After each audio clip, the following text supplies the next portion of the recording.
Breaking news that's sending shockwaves across the globe.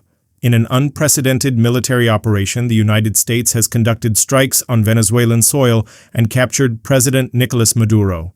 This is a developing story with massive international implications. Stay with us as we break down everything we know so far. Early Saturday morning, January 3, 2026, around 2 a.m. local time, residents of Caracas, Venezuela's capital, reported hearing loud explosions and seeing low-flying aircraft over the city. What unfolded was a large-scale U.S. military operation involving Special Operations Forces.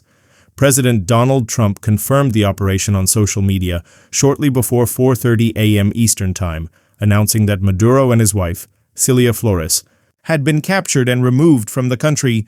According to reports, the operation involved the U.S. Army's 160th Special Operations Aviation Regiment, known as the Night Stalkers, conducting helicopter operations deep into Venezuelan territory. Explosions were heard in multiple locations, including Caracas and the states of Miranda, Aragua, and La Guaira. The strikes targeted military installations, including Venezuela's largest military complex, Fuerte Tiuna, where Maduro and his wife were reportedly captured from their home. The operation lasted less than 30 minutes according to initial reports. U.S. Attorney General Pam Bondi announced that Maduro and his wife have been indicted in the Southern District of New York on serious charges, including narco-terrorism conspiracy, cocaine importation conspiracy, and possession of weapons and destructive devices. Bondi stated that the couple will soon face the full wrath of American justice on American soil in American courts. She thanked President Trump and the military for what she called an incredible and highly successful mission to capture these two alleged international narco-traffickers. In November 2025, the Trump administration had designated Maduro as the head of the Cartel de los Soles, or Cartel of the Suns, a foreign terrorist organization. The U.S. had increased the reward for information leading to Maduro's arrest to $50 million in August. According to the indictment, Maduro partnered with narcotics traffickers and narco-terrorist groups in what prosecutors describe as a conspiracy to flood the United States with cocaine. That this operation didn't happen in a vacuum, it's the culmination of months of escalating tensions and military pressure from the Trump administration. Starting in September 2025, U.S. forces began striking suspected drug smuggling boats in the Caribbean and Eastern Pacific. By early January, 35 operations had been conducted, resulting in at least 115 deaths, according to the Trump administration. In December, the U.S. seized multiple oil tankers off Venezuela's coast, and Trump ordered a blockade of sanctioned tankers. The USS Gerald R. Ford, America's most advanced aircraft carrier, was deployed to the region in November.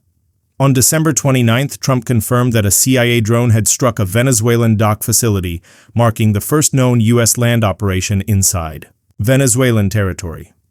Just hours before Saturday's operation, the Federal Aviation Administration issued a ban on U.S. commercial flights in Venezuelan airspace due to ongoing military activity. Interestingly, Maduro had indicated just 2 days before his capture that he was open to negotiating with the U.S. on drug trafficking, stating his government was ready to discuss an agreement wherever they want and whenever they want. The Venezuelan government has condemned what it calls a grave military aggression and violation of international law. Defense Minister Vladimir Padrino Lopez announced the deployment of military forces across the country and declared a state of external disturbance, essentially a state of emergency. He called for unity and resistance, saying, "They've attacked us, but they will not subdue us," though notably he made no mention of Maduro's reported capture. Vice President Delcy Rodriguez demanded that the U.S. provide proof that Maduro and his wife are alive. In a statement, Venezuela accused the United States of attempting to seize the country's strategic resources, particularly oil and minerals. Venezuelan state media reported that oil production and refining operations remained normal and key facilities suffered no damage, though the port of La Guaira near Caracas reportedly suffered severe damage. The Venezuelan government has called on citizens to take to the streets, though reports indicate mixed response from the population, with many concerned about what comes next for the country's 28.5 million people. The international community has responded with a mix of condemnation, concern, and support. Brazil's President Luiz Inácio Lula da Silva said the U.S. actions crossed an unacceptable line. Mexico's President Claudia Sheinbaum condemned the attacks, citing Article 2 of the UN Charter, which requires member states to refrain from the threat or use of force against the territorial integrity of any state. China issued a strong statement saying it was deeply shocked and strongly condemns the U.S.'s blatant use of force against a sovereign state. Russia and Iran, both allies of Venezuela, also condemned the strikes, with Iran calling them a violation of Venezuela's national sovereignty.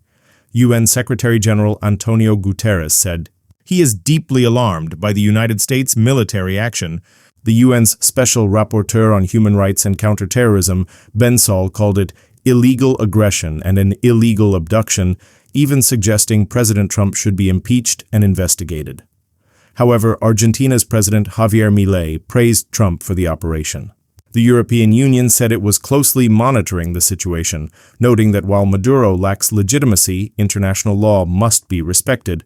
Venezuelan opposition leader and Nobel Peace Prize winner Maria Corina Machado has called for popular sovereignty and the installation of a new government in Venezuela.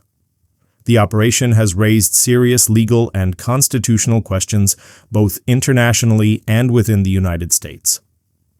Legal experts have pointed out that the strikes and capture violate international law. Phil Gunson, an analyst with the International Crisis Group, compared Maduro's capture to the U.S. operation against Panamanian leader Manuel Noriega in 1990, stating flatly, "It's not legal."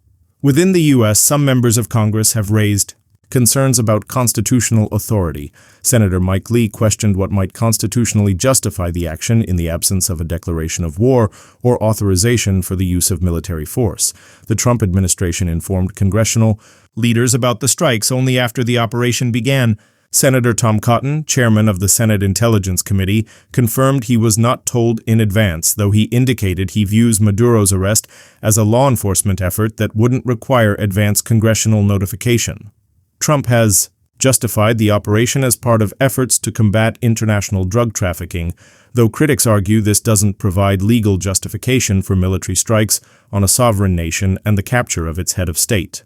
As for what comes next, President Trump told Fox News that the U.S. government will be very much involved in deciding Venezuela's future, saying we can't take a chance on letting somebody else run it and just take over where he left off. Trump has posted images appearing to show Maduro aboard the USS Iwo Jima, reportedly being transported to New York, where he will face trial.